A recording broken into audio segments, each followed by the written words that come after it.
Okay, so we'll make a new folder. We'll call this CSV example. And main go.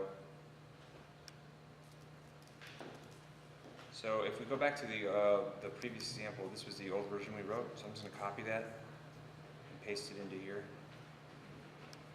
Oops. Okay.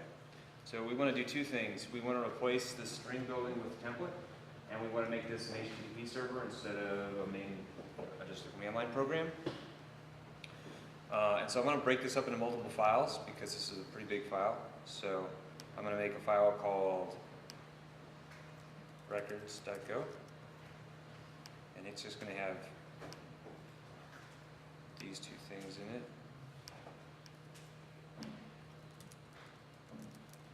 And this is why it's a good idea to use a folder for a program, because now I can do that.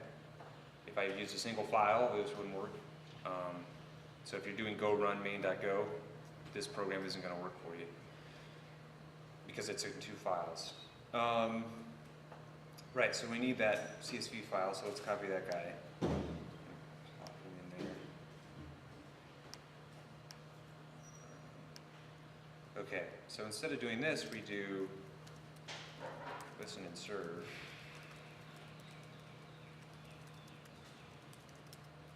And we'll just do, so we'll just handle everything with this one function.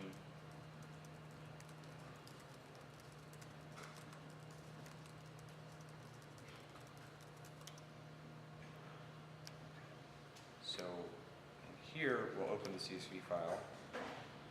Instead of panicking, we'll do HT error.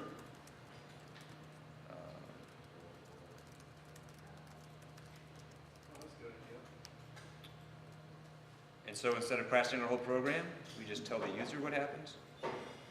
And so we'll do this part. Same thing.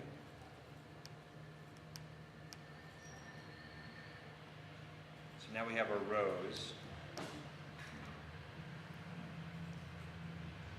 We need to convert them into records.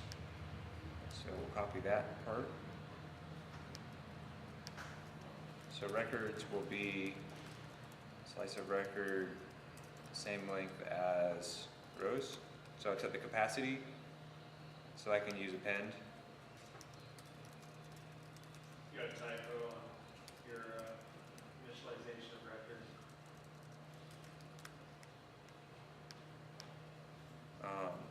And so now we'll have our slice of records. And then we'll open a template.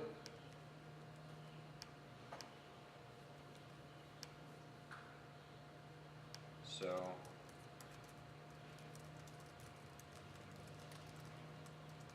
we'll call it HTML.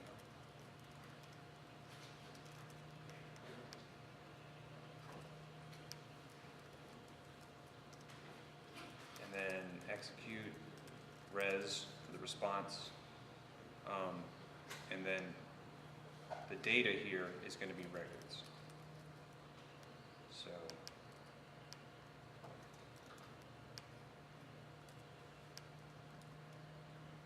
okay.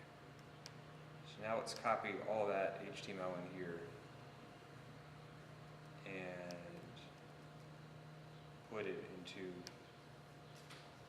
csv.go HTML. So we're going to get rid of the script thing. We could add that if we wanted, but we just aren't going to do that for this example. And we're going to get rid of all the Go code here. And we can just see the HTML. We don't need any of these anymore.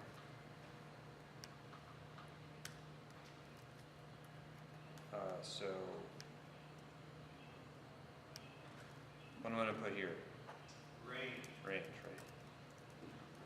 It's dot because I'm passing in the slice, so that's going to be the initial value there.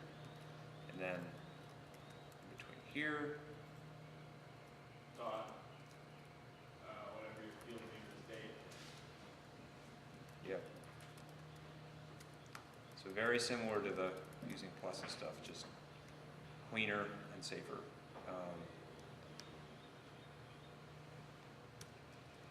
So here we can say printf %d dot open point 2d. That printf's a built-in. That's so we can format the number. So now we have our table. Whoops, that's not what I wanted to do.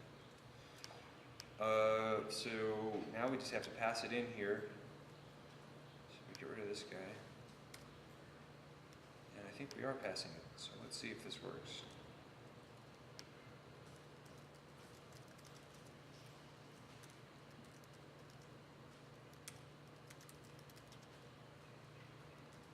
Something. Too many. Not sure why it's not auto-fixing this for me.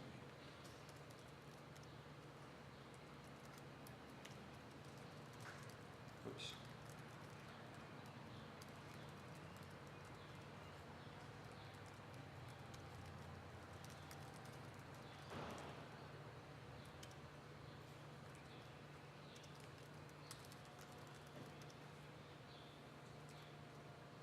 Oh, wrong one.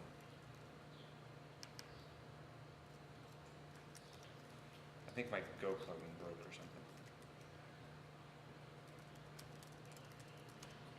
Okay.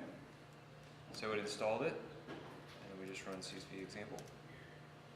Now it's running a server.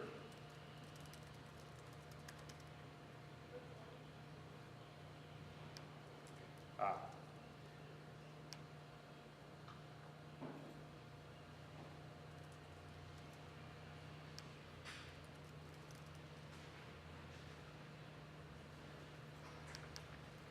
Something wrong with my printf here.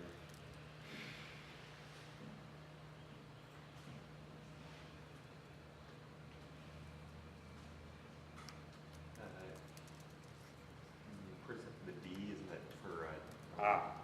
Good point. Should be F. Maybe that's what's wrong.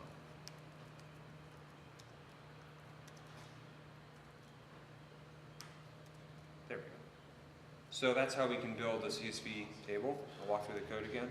So we created our template. Our template looks very much just like plain HTML, except we added a range and a couple field accesses. This printf is just like format that printf, same exact conventions. Could you copy those, what is that, 3 files up? There's 4 of them. Or 4? You don't use the table.csv though. He's already got that. Do you push this to GitHub?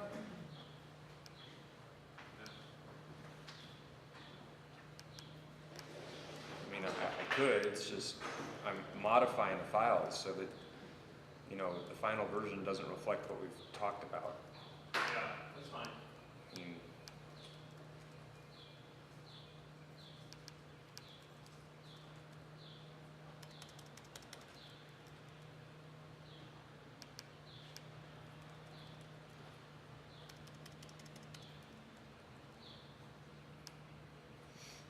and these examples weren't intended to be just copied and then you look at them to try to understand them.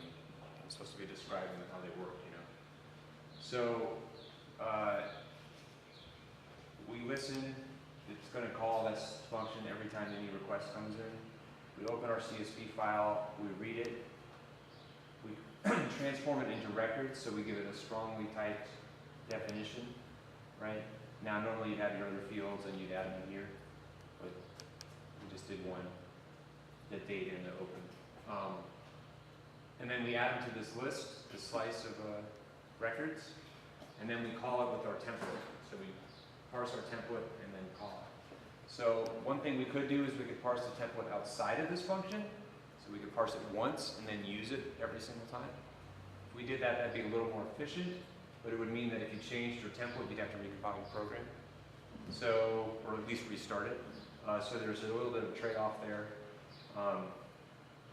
between ease of use and performance. But that's pretty easy to do if we wanted to do that. Any questions about this? Okay, so this reads pretty, you know, maybe we'd add comments read CSV file, convert to slice of strings, convert to records. But it reads pretty much in the steps you do it, you know, it's, This one wouldn't work with more than one person connecting at once though, because they're all having the CSV file. That's okay. You can have multiple readers of a file simultaneously. Okay. So, Just records, that's the problem. Got it. yeah. So that's okay. You're allowed to do that. It's just the writing and the reading at the same time when weird things happen. and then, you know, render true template. So this is a very common sort of pattern. Ways we can improve this, let me show you one, just to get your head thinking this way. So handling the error like this might be a little cumbersome, having to do that over and over. I don't think it's that bad. I mean, you only do it like 3 or 4 times, but some people find that annoying. So one thing we could do instead is make a wrapper. And we can just call it handle. And what it'll do is take a function, so the handle func.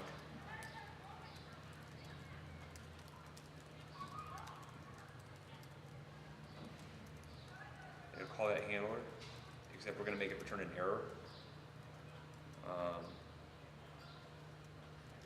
And all we're going to do is call it, so we'll say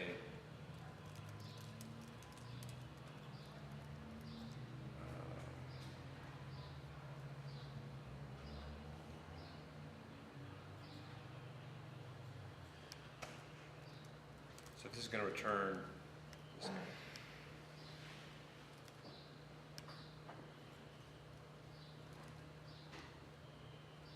So we return a function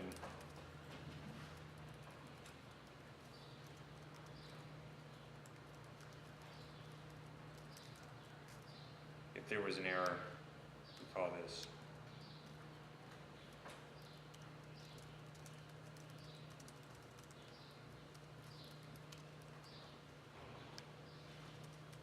So just to make this a little easier, I'm going to add the path here. And so what I can do is change this to be like this. Sorry, handle. Make this return an error. And then I can just say return error here, instead of having to write the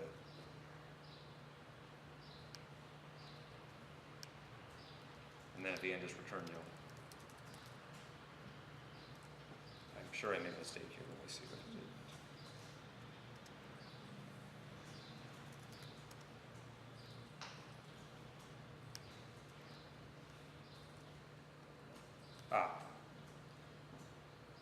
Right. I changed it. So it shouldn't return a function here.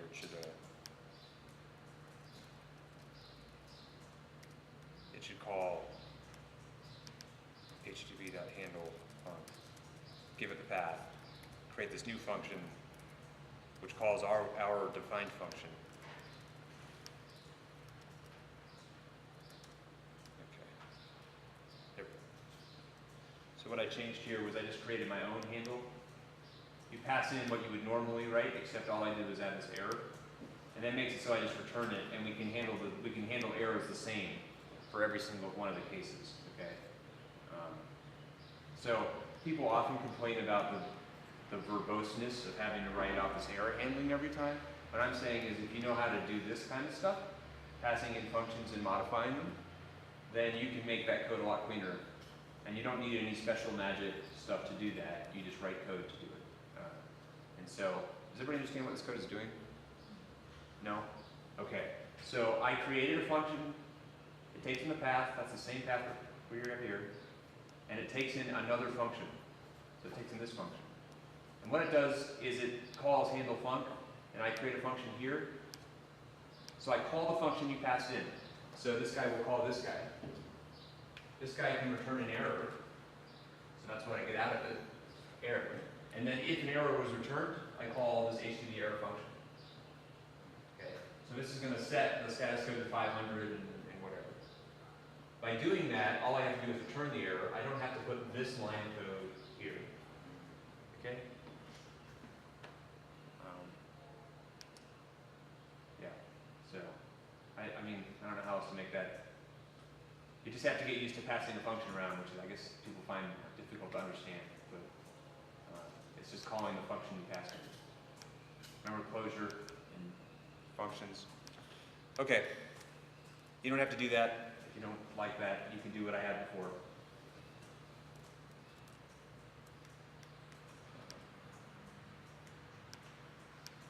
But, so like I said, very common pattern. You do a bunch of stuff and then you render it as a template.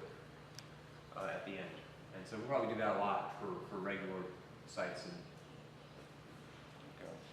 No different in Rails. I mean, same pattern in Rails, for whatever that's worth. so we'll move on to our next topic, which is forms and the query stream.